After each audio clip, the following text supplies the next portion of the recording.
Բարոյձեզ, արդեն բազմաթիվ առիթներ ունեցել ենք նկատելու, որ վերջին շրջանում Հայաստանում ներքին եւ արտաքին քաղաքական իրադարձությունների պակաս չկա, ավելին շատ հաճախ հազիվ ենք հասցնում հետևել այդ զարգացումների տեմպին եւ ռիթմին։ Խաղաղության գործընթաց արդեն կարելի ասել գործնական փուլ, արտաքին խաղացողների ակտիվացում տարածաշրջանում, իսկ ներկայացում քաղաքական վերադասավորումներ 2026 թվականի համապետական խորհրդարանական ընտրություններին ընդառաջ։ Իսկ եթե փորձենք ավելի առարկայացնել այս ամենը, ապա պետք է նշել Աբու Դաբիում տեղի ունեցած մրցանակաբաշխությունը, որին Զայեդ մրցանակաբաշխությունը, որին մրցանակակիրների կարգավիճակով այս տարի մասնակցում էին Հայաստանի վարչապետը եւ Ադրբեջանի նախագահ, այնուհետեւ երկկողմ հանդիպում, հաջորդ օրը անմիջապես Բաքվի դատարանը հրապարակում է Արցախի նախկին ռազմաքաղաքական ղեկավարության դատավճիռները, առաջիկայում սպասվում է Միացյալ Նահանգների փոխնախագահ Ջեյ Դի Վենսի այցը տարածաշրջան, իսկ Մոսկվայից հնչում են կոշտ հայտարարություններ այն մասին, որ Մոսկվան մտադիր չէ իր ավանդական դաշնակիցներին, այդ թվում Հայաստանին, թողնել Վաշինգտոնի քմահաճույքին։ Իսկ ներսում, ինչպես նշեցի, քաղաքական վերադասավորումներ են, քննարկումներ, խորհրդակցություններ, առաջիկա ընտրությունների վերաբերյալ շարունակում է անորոշ մնալ նաև հայ առաքելական Սուրբ Եկեղեցու շուրջ ստեղծված իրավիճակի հանգուցալուծման հարցը։ Այս թեմաներին ենք անդրադառնալու առաջիկա 30 րոպեների ընթացքում, իսկ այս թեմաները պահանջում են ոչ թե մակերեսային մեկնաբանություններ, այլ խորքային ընթերցանություն, եթե կարելի է այսպես ասել։ Քաղաքագետ Հարություն Մկրտչյանի հետ մենք կփորձենք այս բոլոր իրադարձությունները, այս բոլոր թեմաները բերել հավաքել մեկ ընդհանուր քաղաքական պատկերի մեջ։ Սա ազատ զրույցն է Free News-ի եթերում, որտեղ համադրվում են փաստերը, կարծիքները, գնահատականները եւ կանխատեսումները։ Բարև ձեզ։ Բարև ձեզ։ Թեմաները շատ են, սկսենք Աբու Դաբիից, որտեղ տեղի ունեցավ Զայեդ մրցանակաբաշխությունը եւ որի մրցանակակիրները այս տարի Հայաստանի վարչապետը եւ Ադրբեջանի նախագահն էին, ինչ ուղերձ է փոխանցում բոլոր կողմերին այս երկու առաջնորդների հայտնվելը նույն հարթակում։ Շնորհակալ եմ հրավերի համար, առհասարակ Հայաստանի վարչապետն ու Ադրբեջանի նախագահը վերջին շրջանում շատ տարբեր հարթակներում են իրար կողք հայտնվում։ Եվ սա ուղիղ խաղաղության համատեքստ է։ Այո, սա ուղիղ արտացոլանքն է հենց խաղաղության օրակարգի եւ այդ օրակարգի սպասարկման։ Ֆիքսենք, որ Դոնալդ Թրամփի խաղաղության միտված քաղաքականությունը որպես այդպիսին հաջողել է, առայժմ հաջողել է բացառապես Հարավային Կովկասում, շոշափելիորեն արդյունքներ գրանցել է Դոնալդ Թրամփը Հարավային Կովկասում եւ այս համատեքստում թե Հայաստանի Հանրապետության վարչապետը, թե Ադրբեջանի նախագահը փորձում են այս օրակարգը ել ավելի առաջ տանել՝ ի ուրախություն մեզ։ Սա այս համատեքստում կարելի է դիտարկել, իսկ խաղաղությունը հնարավոր է եւ առհասարակ շոշափելի դառնում է թե ոչ, ես այն կարծիքին եմ, որ գործողությունները առնվազն ցույց են տալիս, որ հնարավոր է եւ իհարկե դժվար, ծանր ճանապարհ է դա, կնճռոտ հարցեր շատ կան մեր եւ Ադրբեջանի միջեւ, բայց կողմերը կարողանում են այդ կնճռոտ հարցերը հարթել, բանակցությունների արդյունքում խոսել, առնվազն չկրակել միմյանց վրա եւ սա քայլ առաջ է։ Եվ այս համատեքստում այս հանդիպումը կարելի է դիտարկել։ Հայաստանի Հանրապետության վարչապետի եւ Ադրբեջանի նախագահի երեկվա հանդիպումն էլ հենց սրա մասին էր խոսում։ Ուղերձները, որ մենք ստացանք այդ հանդիպումից սրա մասին էին խոսում, որ առևտրաշրջանառություն է պատրաստվում Հայաստանի եւ Ադրբեջանի մեջ խորանալ։ Հետաքրքիր բան եք ասում, հենց սրա մասին էր խոսում։ Մենք նաև նշեցիք, որ Հայաստանի վարչապետը եւ Ադրբեջանի նախագահը տարբեր հարթակներում, տարբեր տեղերում նույն հարթակում հայտնվել են եւ այլն, բայց ուշադրություն դարձրեք, որ այդ տեղերում, որտեղ հայտնվել են այս կամ այն միջազգային ինչ-որ խորհրդաժողովի, համաժողովի կամ ինչ-որ միջոցառման արդյունքում նրանք շփում ունեցել են սուրճի սեղանի շուրջ եւ այլն։ Երեկվանը շատ կոնկրետ, ավելի պաշտոնականին մոտ հանդիպում էր, իսկապես պաշտոնական հանդիպում էր Հայաստանի Հանրապետության պետական դրոշն ու Ադրբեջանինը չկար, այս ատրիբուտները եթե հանենք, այդպես, բայց եթե հաշվի ենք առնում հանդիպման տևողությունը, ոչ թե հպանցիկ շփում սուրճ եւ այլն, այլ հանդիպման տևողությունը, կազմերը, ընդ որում ուշադրություն դարձրեք, կազմերում կային նաեւ երկու կողմերի փոխվարչապետները, որոնք պատասխանատու են հաղորդումների ապաշրջափակման եւ սահմանների սահմանազատման, սահմանագծման հարց։ Այսինքն սա խորքային բովանդակային հանդիպում էր, ոչ թե խորհրդանշական։ Իհարկե, այդտեղ հանդիպման կազմը հենց դրա մասին էր խոսում, կողմերի ներկայացվածությունը հենց դրա մասին էր խոսում եւ ես հենց այս համատեքստում լիահույս եմ, որ սայլը տեղից շարժվում է եւ քաղաքական կամք են դրսեւորում կողմերը, թե Հայաստանի Հանրապետությունը, թե Ադրբեջանը, եւ սա պետք է շարունակել։ Տորպեդահարողներ իհարկե կան այս օրակարգի, ոչ միայն Հայաստանի Հանրապետությունում, Հայաստանի Հանրապետությունից դուրս, Ադրբեջանում նաեւ, այնպես չէ, որ Ադրբեջանի հասարակությունը կամ հասարակության շերտերը, տարբեր շերտեր կողմ են այս օրակարգին, այնտեղ էլ խնդիրներ կա, բայց ամենաբարձր մակարդակով մենք տեսնում ենք, որ լեզու գտնելու ցանկություն կա, կապուղիները բացելու ցանկություն կա,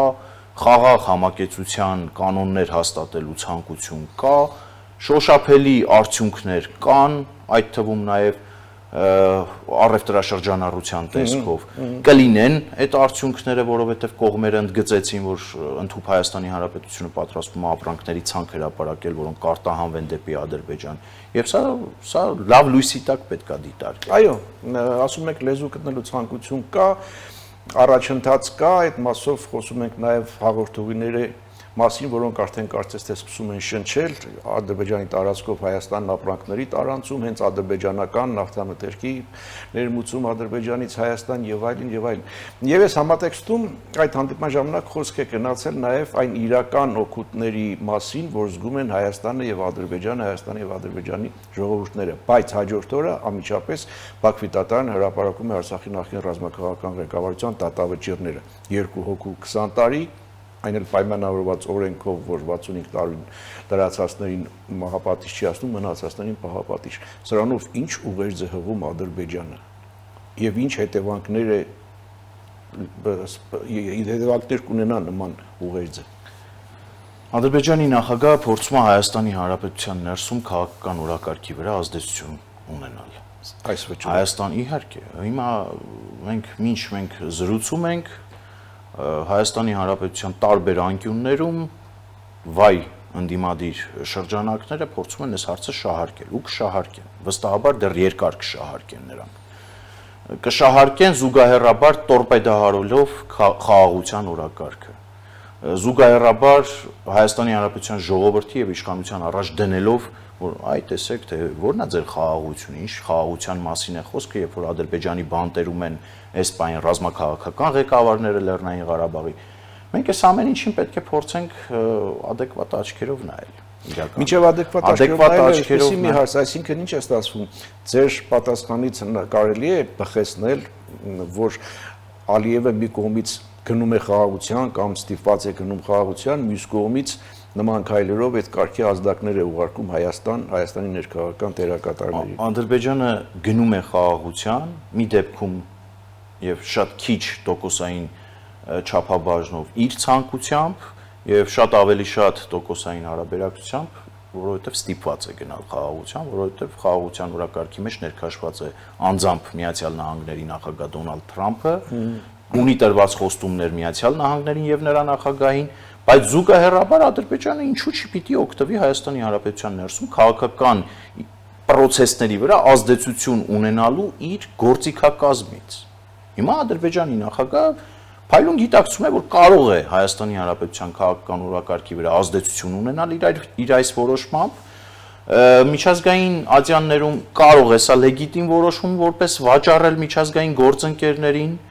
եւ խաղում է այս լարի վրա։ Հիմա Հայաստանի Հանրապետության ժողովուրդը ունի այստեղ ասելիք եւ հիմնականում գնդակը նետված է Հայաստանի Հանրապետության ժողովրդի բոստան եւ Հայաստանի Հանրապետության ժողովուրդը պետքա պատասխանի։ Պատրաստվում է Ալիևի օրակարգը սպասարկել, Ալիևի խայծը կուլ տալ, Հայաստանի Հանրապետության ներսում դուրս գալ խաղաղության օրակարգի դեմ, թե չի պատրաստվում։ Եվ հիմնական ուղերձը Հայաստանի Հանրապետության ժողովրդին ալված։ Հիմնական առաջարկն ու այսպես մարտահրավերը Հայաստանի Հանրապետության ընդդիմադիրներին աղված։ Ինչ եք հանգիստ նստել ձեր տեղը, այլ կերպ ասած, Ալիևի շուրթերով, ինչ եք հանգիստ նստել ձեր տեղը, առեք ձեզ մի հրաշալի ճակերտներում որոշում, որի շուրջ դուք կարող եք ծավալվել, որի շուրջ կարող եք փուչիկ փչել, որի շուրջ կարող եք հանրության նեգատիվ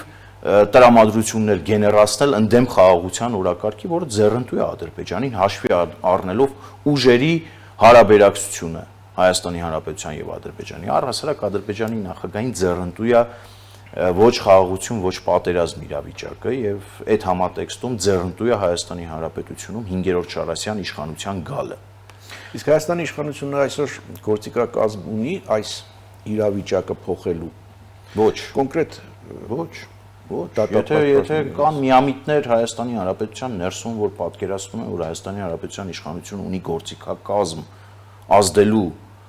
Բաքվի բանտերում նստած ռազմաքաղաքական, ընդգծում եմ, ռազմաքաղաքական ղեկավարության դատական որոշումների վրա չարաչար սխալվում են։ Եթե խոսքը գնում է քաղաքացիական անձանց մասին, գերիների մասին, պատանդների մասին, այստեղ այո Հայաստանի Հանրապետության իշխանությունները կարող են բանակցել, կարող են խորանալ, կարող են բանակցությունների արդյունքում հասնել հաջողությունների, ինչպես բոլորովին վերջերս հասան։ Բայց սա լավ առիթ է պահանջելու իշխանություն ընդդիմության համար, պահանջելու Իհարկե, իշխանությունները։ սա փայլուն առիթ է, սրանից կօգտվի հիմա կոնկրետ շրջանակներն էլ կարող եմ ասել, սրանից կօգտվի Ռոբերտ Քոչարյանը փայլուն ձևով, սրանից կօգտվի Սերժ Սարգսյանը, սրանից կօգտվի Սամվել Կարապետյանը, սրանից կօգտվեն մյուս վայ ընդդիմադիրները եւ կփորձեն Ադրբեջանի կողմից վառված խարույկի վրա իրենց ձեռքերը տաքացնել։ Այստեղ պետք է Հայաստանի Հանրապետության քաղաքացին իր իմաստությունը գործի գցի եւ իր իմաստությամբ եւ խոհեմությամբ մոտենա խնդիրների լուծմանը։ Գլոբալ առումով Հայաստանի Հանրապետությանն ու նրա ժողովրդին պետք է խաղաղություն։ Եվ եթե այդ խաղաղության ճանապարհին Ադրբեջանի նախագահը որոշել է նախկին ռազմաքաղաքական ղեկավարության նկատմամբ դատական ակտերի միջոցով տորպեդահարել այդ գործընթացը խաղաղության, ապա մենք պետք է պատասխանենք, մենք պատրաստ ենք այդ խայծը կուլ տալու, թե ոչ։ Գիտեք, Հայաստանի Հանրապետության ժողովրդի կարծիքը ինձ համար ակնհայտ է։ Հիմա քաղաքական տարբեր շրջանակներ իմ կողմից նշված այս խայծը կվերցնեն, փորձեն դրա վրա իրենց քաղաքական օրակարգը կառուցել, դրա պատասխանն էլ կտեսնենք 2026-ի ընտրություններին։ Շատ բան չասեմ, որպեսզի չթիրախավորվեմ անձամբ ես, բայց մեծ հաշվով Հայաստանի Հանրապետության ժողովուրդը շատ լավ պատկերացնում է, թե ինչա տեղի ունենում իր շուրջ։ Ամեն դեպքում անկախ այս քաղաքական շեշտերից, քաղաքական բովանդակությունից շատ ծանր դառը բան է, երբ որ հայ մարդիկ Բաքվի բանտում են գտնվում եւ հուսանք, որ խաղաղության պայմանագրի ստորագրումը առիթ կլինի ինչ-որ մարդասիրական նախաձեռնությունների, որպեսզի նրանք վերադարձվեն։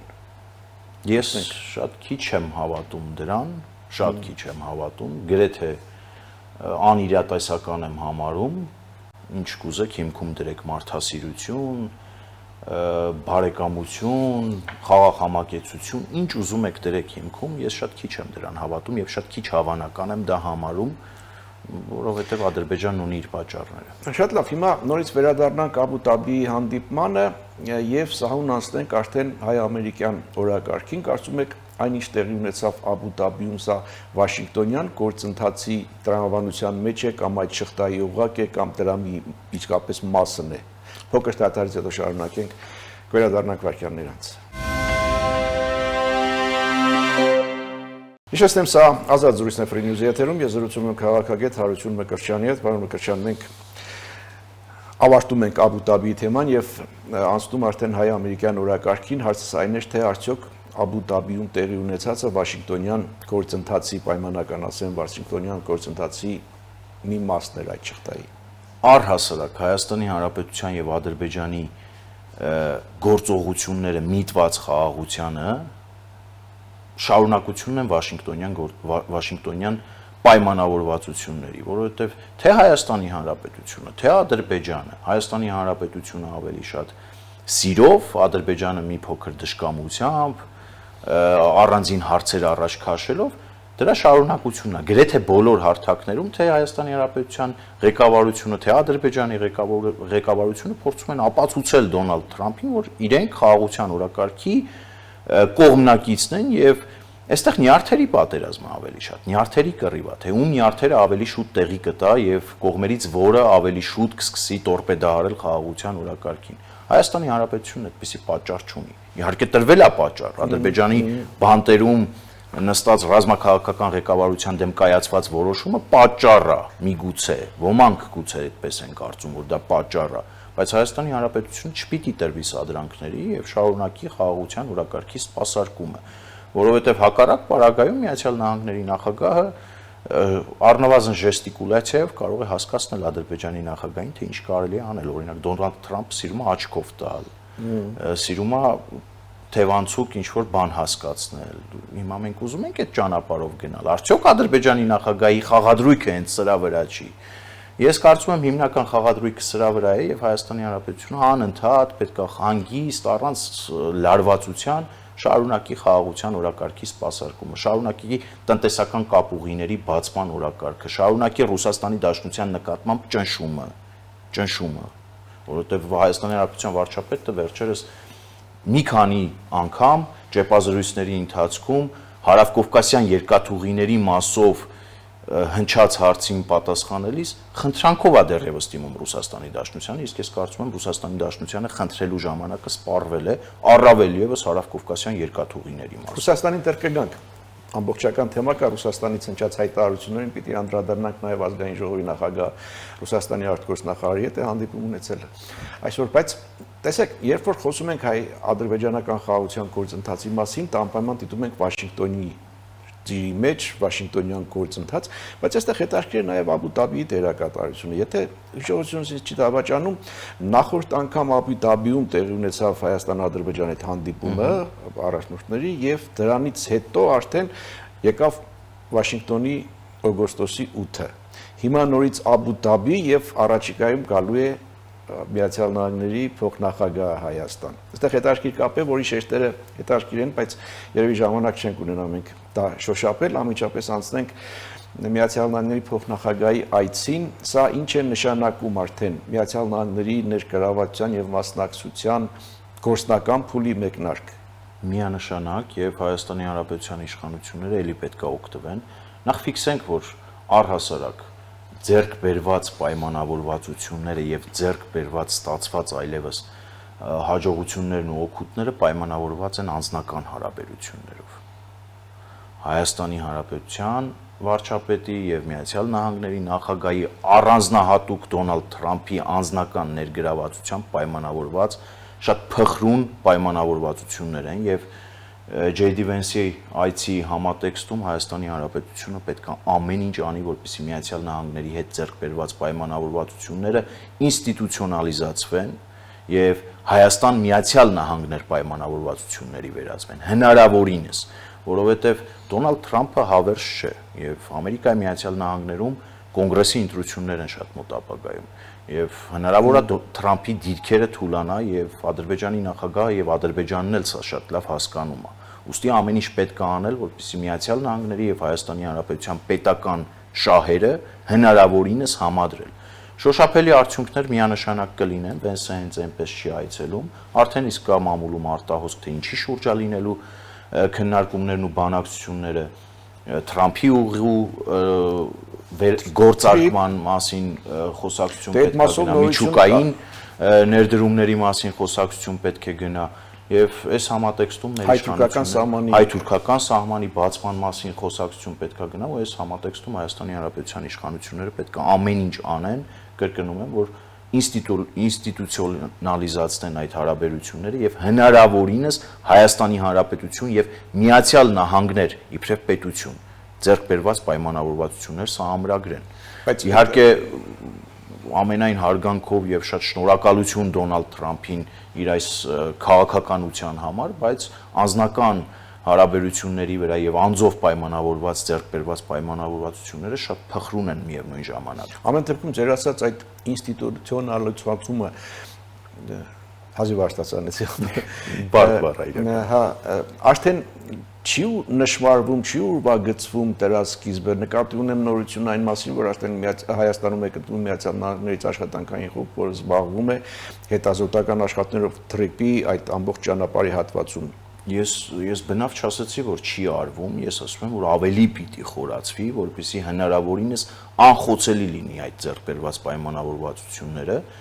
անկախ Միացյալ Նահանգներում, թե ով կլինի ադմինիստրացիայի ղեկին եւ ով կփոխարինի Դոնալդ Թրամփին։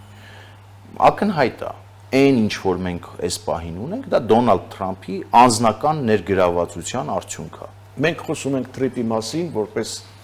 եւ տնտեսական նախագիծ եւ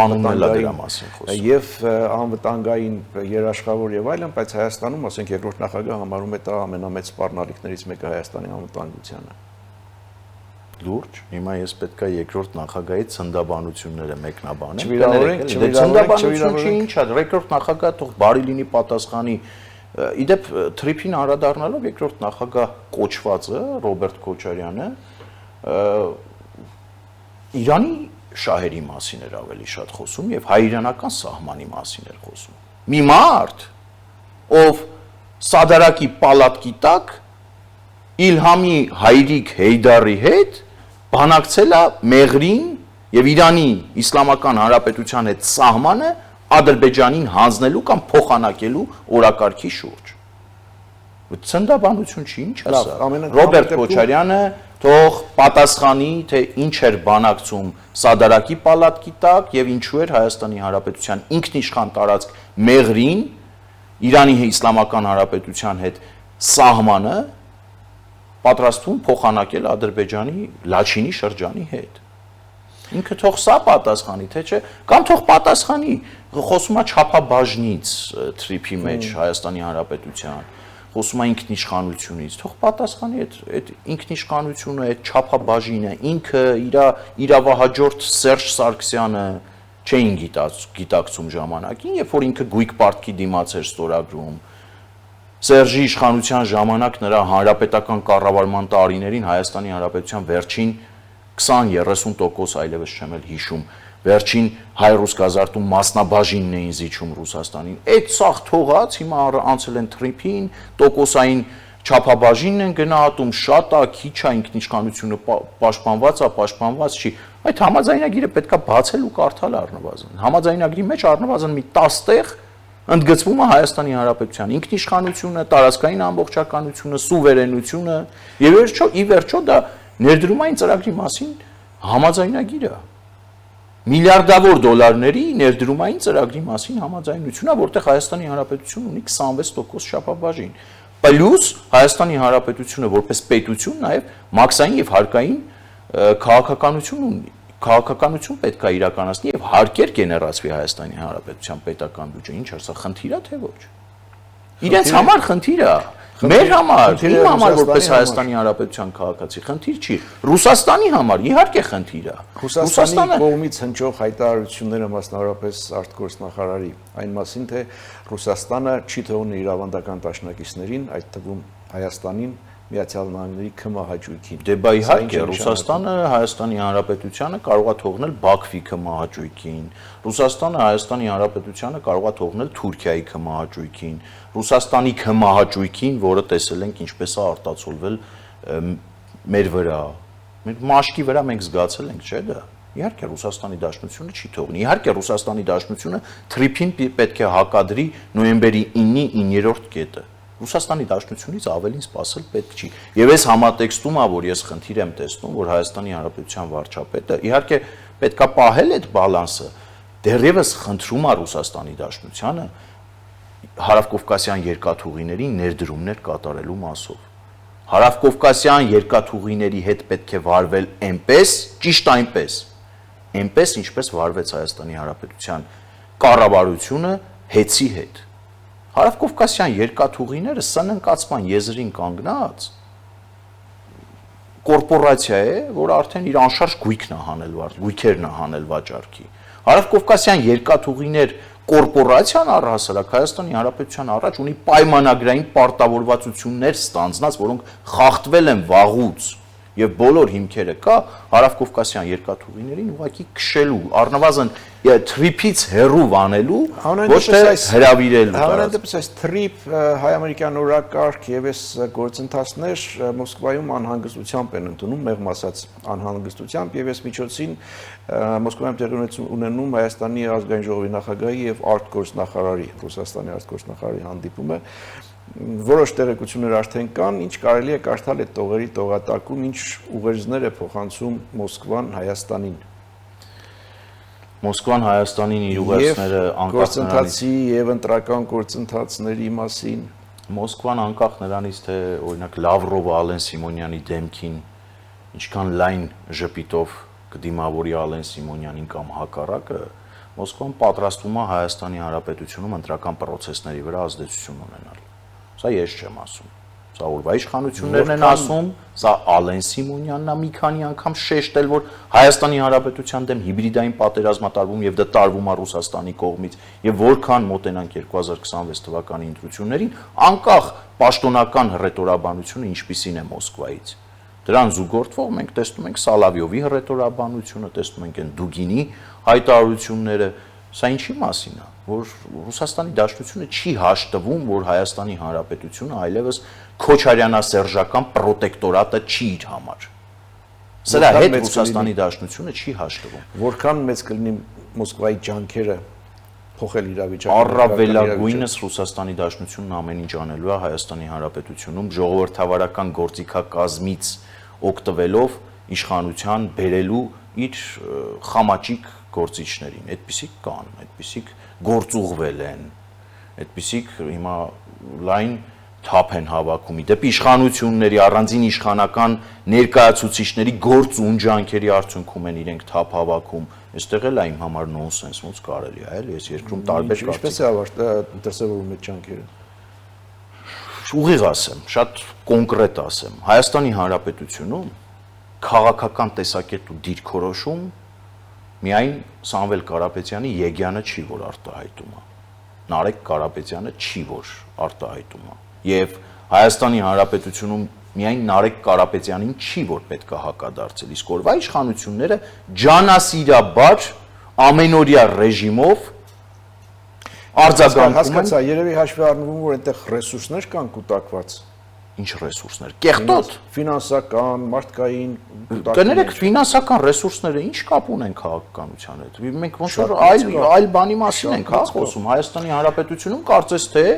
քաղաքական process-ների վրա պետքա ֆինանսները ազդեցություն չունենային։ Մեզ այլ բան էին ասել, չգիտեմ, 18 թվականից հետո ինձ որպես Հայաստանի Հանրապետության քաղաքացի այլ բան էին ասել։ Ինձ ասել էին, որ պետքա թալանը վերադարձվի, գողոնը վերադարձվի, երկաթե մուրճը պետքա գործի դրվի, Հայաստանում արդարություն ու արդարադատություն հաստատվի, ֆինանսական թափանցիկություն է, բայց մենք ցես հետ միասին շատ լավ գիտենք, որ ցանկացած երկրում ընտրությունների ժամանակ ֆինանսական ռեսուրսները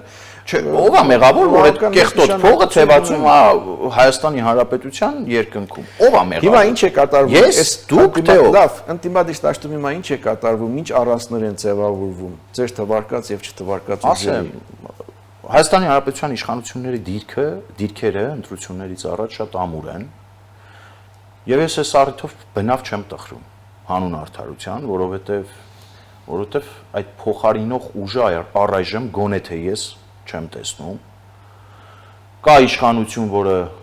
խաղաղության օրակարգը ձեռքին դրոշակ դարձրած իրավացիորեն գնում է առաջ, որովհետև ունի շոշափելի գրանցած արդյունքներ, սրա հետ վիճել պետք չի, օրվա իշխանությունները այդ օրակարգը բերել են եւ մեր հանրության սեփականությունն են դարձրել։ Սրա հետ ես չեմ վիճում։ Կա ընդդիմություն, որը պատերազմի մունետիկն է, 5-րդ շարասյուն եկեք պայմանական նրանց անվանենք, որովհետև հանրության մեջ այդպես էլ արմատավորված են նրանք։ Եվ այս համատեքստում 5-րդ շարասյունը միանշանակ պարտվելու է։ Եվ կան ուժեր ժողովրդավարական, առողջ ուժեր, որոնք ցավոք սրտի չեն դնում մի կողմ մանր ու միջին տարաձայնություններն ու տարակարծությունները բալանսավորողի դերը իրենց ուսերին վերցնելու համար։ Դե տեսնենք։ Այդ ուժերը, ժողովրդավարական այդ ուժերը, ցավոք սրտի մնալու են լուսանցքում, որովհետև ես իրենց առայժմ քանի դեռ չկա կոնսոլիդացիա որպես այդպիսին, ես այդ ուժերին ձայն փոշիացնողներ եմ անվանում եւ հանրությունն էլ այդպես է դիտարկում։ Գիտեք, հանրությունը adekvat է, հանրությունը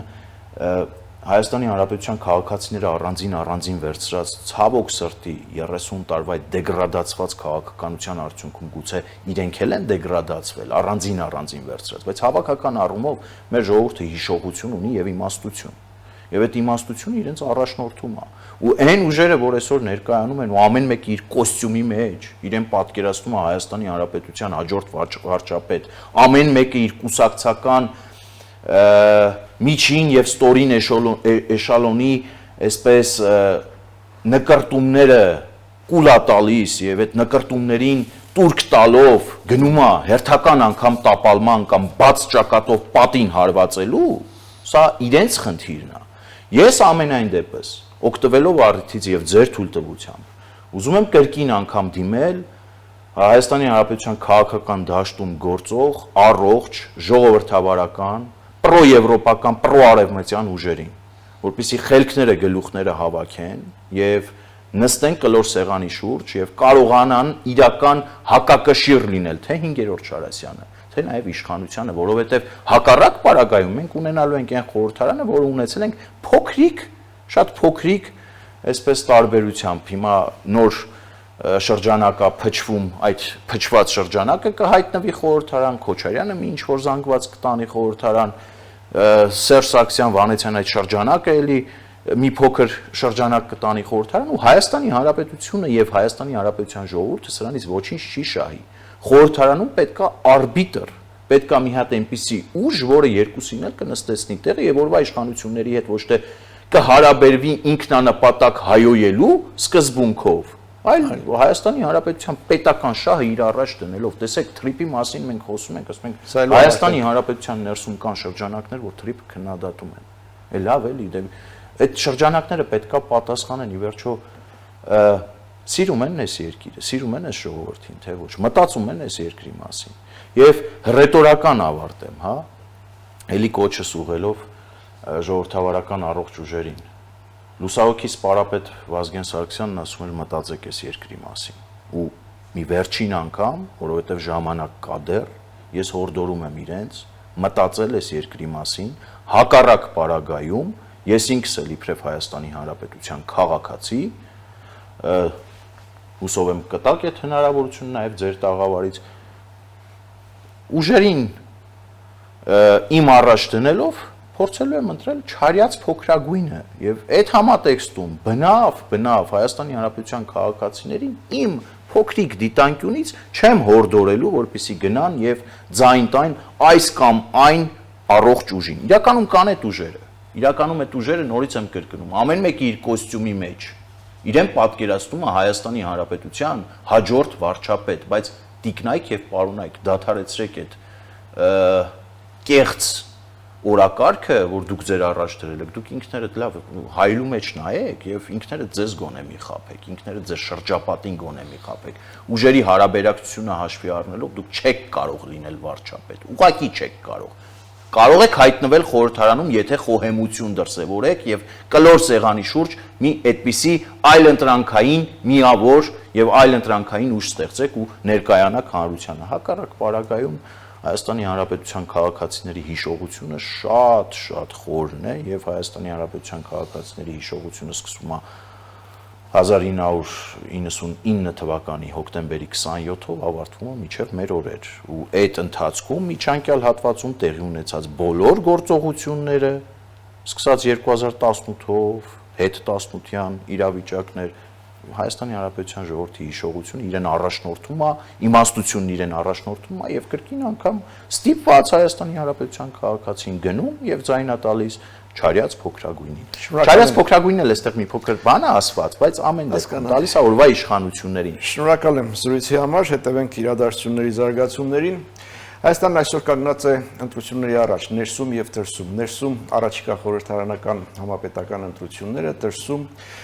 արտաքին քաղաքական վեկտորի ընտրություն։ Առաջիկա ներսի ընտրությունները, խորհրդարանական ընտրությունները կպատասխանեն նաև այն հարցին, թե արդյոք Հայաստանը պետք է եւ հարկադրված կլինի դրսում ընտրություն կատարել այս կամ այն ուղղությամբ, թե կշարունակի բալանսավորել,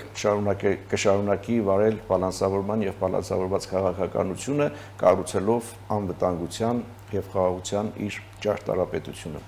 Սա ազատ զրույցներ Free News-ի եթերում, ես զրուցում եի քաղաքագետ Հարություն Մկրտչյանի հետ, լավ մնացեք, կհանդիպենք։